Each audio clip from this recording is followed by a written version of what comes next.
Shalom, Shabbat, peace, water, salutations. I'm going to tell y'all we are celebrating right now. This is the 31st show right now on the double kickoff. This is the 31st show.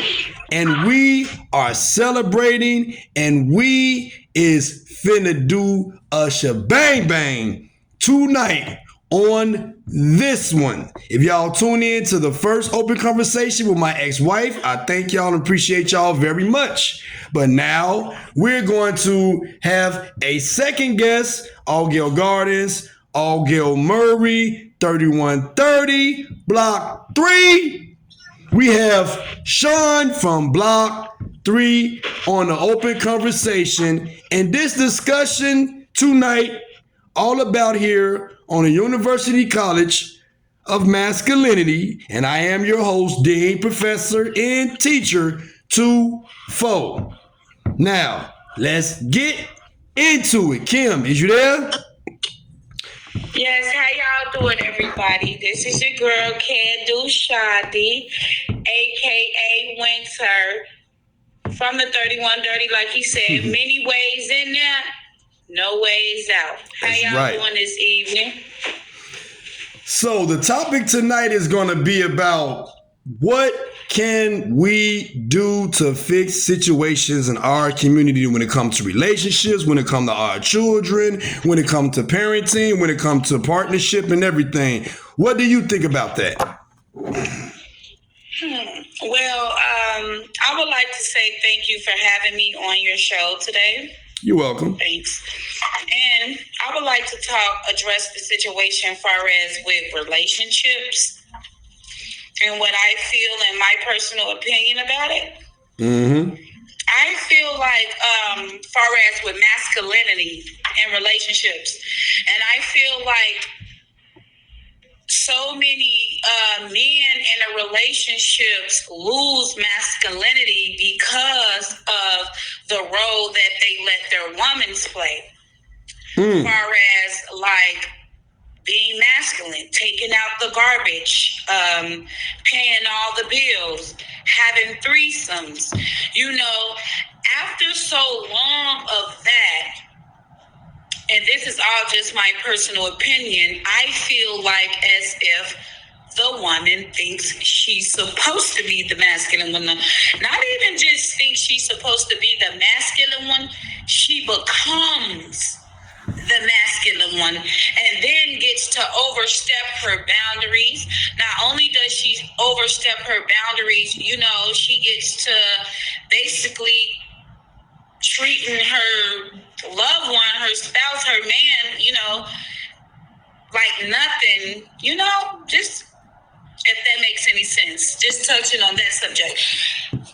And then I'll speak upon the man if there's anything you would like to address before I say something about that. So what we can do as a Black community to stop all this mishap, to stop all this discombobulated shit that's going on in our people, what can we do to change that? What can we do to make a difference today? That's a great question. And I feel like, excuse me, my mate is like tripping right now. But I would say that going back to the old school with the way that the old folks used to do it, you know, just going back to the roots of things, putting the women back in charge of feminine duties in the house and putting the men in charge of the masculinity duties, as well as going back to church, whatever God that you serve. Because, you know, coming up as a kid, I was taught that the man was supposed to preach, teach, and lead. Now you have men who are ashamed to go to church, and you have the women dragging them to church. So there's again another part of masculinity being even taken over, like with religion these days.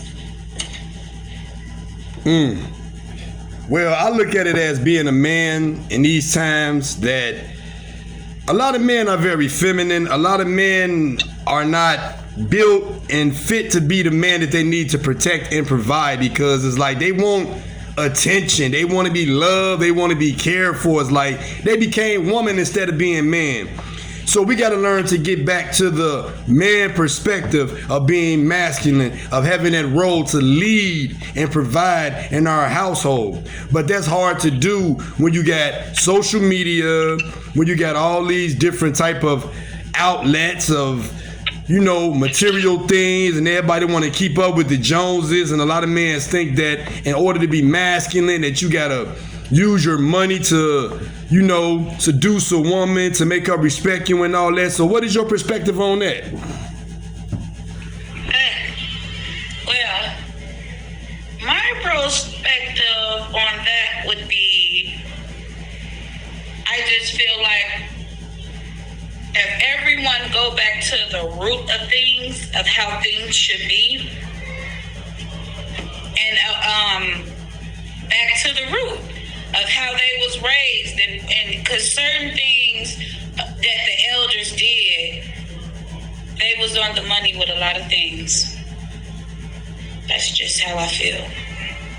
Yeah, and I feel like that relationships these days with a lot of people, young and old, are being brainwashed by the industry.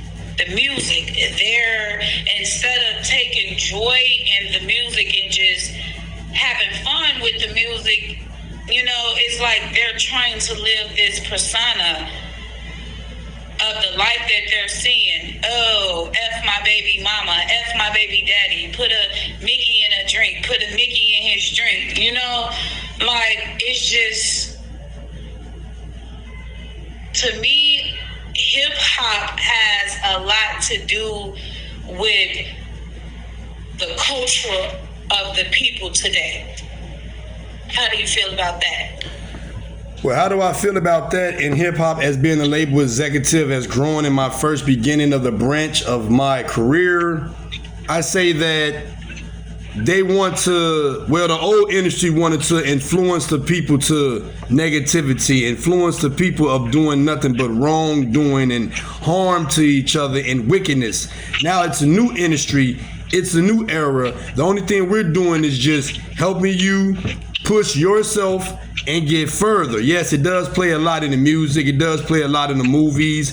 It does play a lot, you know, in these social media sites and everything, to influence young people to want to just be rebellious, disrespectful, and have no respect for each other. So I feel that as a man, as being a masculine man in these times, that it's up to us men to do what we need to do, to sit down and come to the table and figure out what we can do to help our women participate and partnership the right way with us. What is your partake on that? You gotta start from ground zero. Everything goes back to the root. There's no structure anymore. It's kind of like it's every man for themselves, every woman for themselves. And it's so wicked out here in relationships, to the point to where you don't even know if you have a teammate or if you're sleeping with an opposition. That's just how serious of a subject that you're talking about this masculinity, because that is playing a major role in society right now. Then you have a lot of undercover men out here, and they're undercover doing things off of the drugs, being boss freaks, living out their fantasies, and then they get with a woman, and now all of a sudden she's masculine because you're undercover. You know, I'm not going to just talk about the women, and I'm not going to just talk about the men. And like I said, viewers in chat, this is only my opinion of how I feel and I see things. These are not facts. I feel that as being a heterosexual man in these times, that it takes for us to figure out what we need to do to not tame our women, but calm our women down. Do what we got to do to make sure that our women don't reach that masculine stage, to make sure they don't be corrupted and overwhelmed and overreacting and everything. And it starts with us, but if we don't get it right, then y'all can't get it right, because everything does fall on the man, because we are the leaders of this shit, you know. And there's a lot of undercover brothers out here, and especially in Atlanta, it's like that shit is becoming a gay capital, and it's sad what's going on in Atlanta. You know, you got guys out here sleeping with men and women, and that's just nasty. Like, I ain't got nothing against nobody, whatever they do, however they do it, but I'm a straight man, so I don't believe in that shit, you know. I believe in that man and woman should be together, making kids. I believe that the household and the families need to grow together again. I believe that we need to be more responsible for the young youth today, you know, folks, and do what we need to do on the D to make them become something more greater than what they is today, because we're losing our youth. We losing our youth by the numbers, especially in Chicago. So what is your take on that? Oh, wow. Being a native of Chicago, I love Chicago. I have a beautiful city. I'm in one of the top 5 tourist cities. Yes, I am. Beautiful skyscrapers and all of that. Agriculture and all of that. Great things to do. But as far as with the youth and with the violence, they are letting the youth / some of them are gang members put this music out here. They are already knowing the beef. I feel like a lot of politicians and a lot of law enforcement, just the judicial system, period, should pay the price as well as a lot of these artists and to society, period. And just touching back up on, not trying to run off or whatever, but to just touch back up on with the city and with the kids, I just feel like there's nothing for them to do. Everybody want to give back, want to come and say they gave a turkey or they gave out a gift card or they threw this free concert. But what jobs are available to the children? Then you have grown people taking up the McDonald's jobs and the Burger King jobs, and not even want to have time to teach the children, you know. And I just feel like us as a people and as a whole, we need to do better and step up. And I feel like all the people who have made it, who have succeeded, and who is doing great things, I feel like they should start creating more jobs. They got, and just let me just say this real quick. They have this program going around that's called, what is it called? The Peace. What is it called? The Peace people pushing peace. They're pushing peace, right? Okay, that's good. But they're giving the pushing peace jobs to, they targeted a certain class of men, which was the drug dealers and the gangbangers and the community. So they don't even know that they're working for the police. Some of them are aware and some of them are not, which is nothing wrong with it. Whatever, pushing peace. But why couldn't none of those pushing peace jobs go to the children? They the ones out here really, they'll push your shit back. Excuse my French. But they'll push your shit back. You better walk with it only with these youngins. Why not give them the jobs? The pushing peace jobs. Have them on the corners and that older men and crackhead men see, like, and I mean no disrespect to nobody pushing peace. Like I said, they gave those pushing peace jobs to, they targeted a certain class of men in the neighborhood with those jobs. I mean, it's basically just another way to say ceasefire. And I'm not against pushing peace. I just feel like a lot of people is working for the law enforcement and don't know it, just as well as why couldn't the children have those jobs? And 14 years or better. How old was Yummy when he got killed? BD Yummy? 11. What he was, 12, 13 years 11. old? 11. Folks was 11. So then that means pushing peace jobs should start at the age of 11. Yes, sir.